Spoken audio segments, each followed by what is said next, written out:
Hello and a warm welcome to Native's May release preview.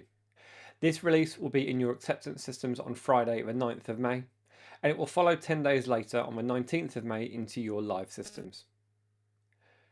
This release will be talking mainly about the improvements we've been making to the system, including changes made to PO numbers and to the new timesheet module. To hear all about that and more, I'm going to hand over to Jorg, who's going to take us through all the details of this release.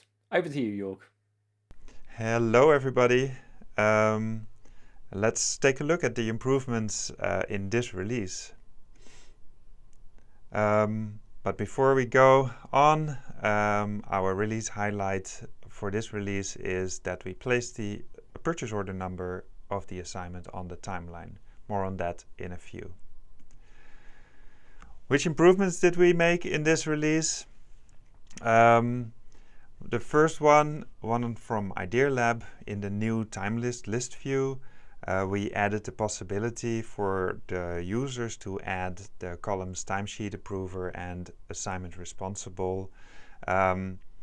This works in the same way. This works in the same way as all the other columns. So through the configuration of the columns in the list view, they can now also select these fields to be shown.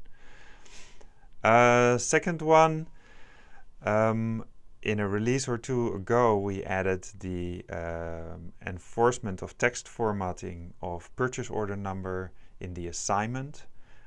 This release now also allows that to be enforced in the timesheet.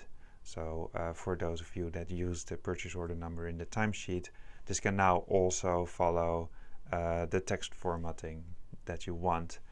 When you do, and you have the purchase order number also added to one of the workflow transitions in the timesheet, it will automatically also be enforced there. So it should not be possible to enter a purchase order number that does not follow this formatting that you want to have enforced.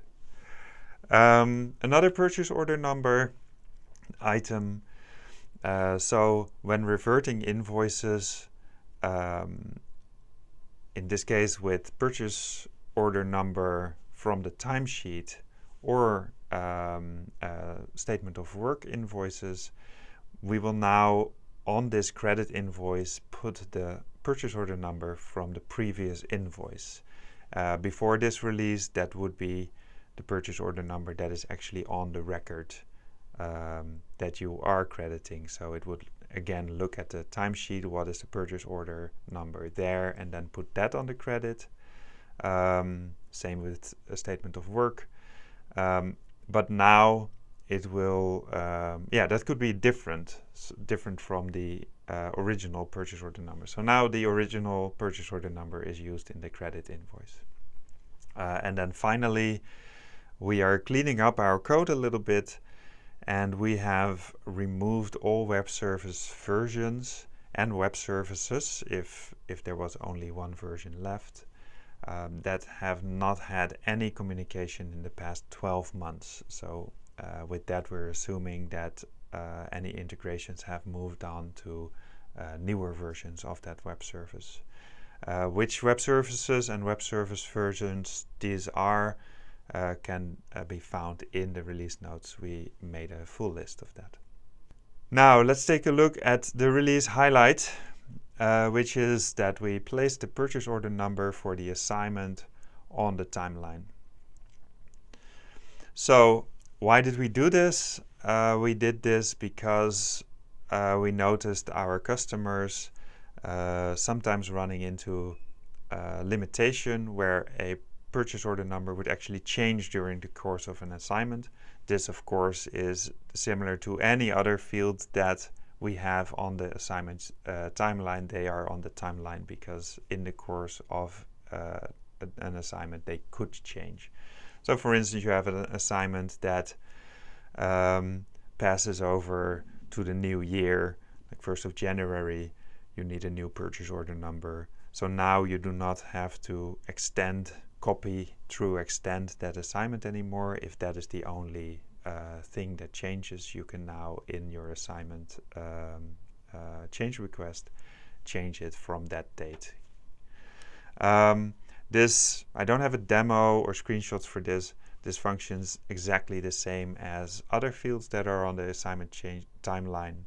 We added the purchase order number to the financial allocation type of change requests. So we moved it basically.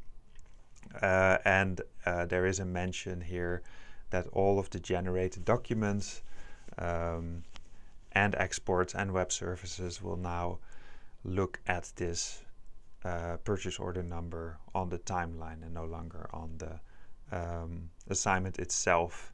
So all of these things should still work as they would. We are migrating the purchase order number for all assignments to this timeline. You don't need to do anything, nothing will change, but from this release you will be able to change it through the change request for a certain period of the assignment. And that's it. It's a short webinar. It's a smaller release, feature-wise, and I hope to be able to tell you more in the webinar for the next month. Thank you. Have a nice day. Well, that's everything we have time for this month. Thanks so much for taking us through the details, Jorg. On screen now, you can see the release dates for the rest of this year. If you have any questions or you want to know any more about anything you've seen today, please let us know and we'll be happy to take you through the details. We'll see you next time. Bye for now.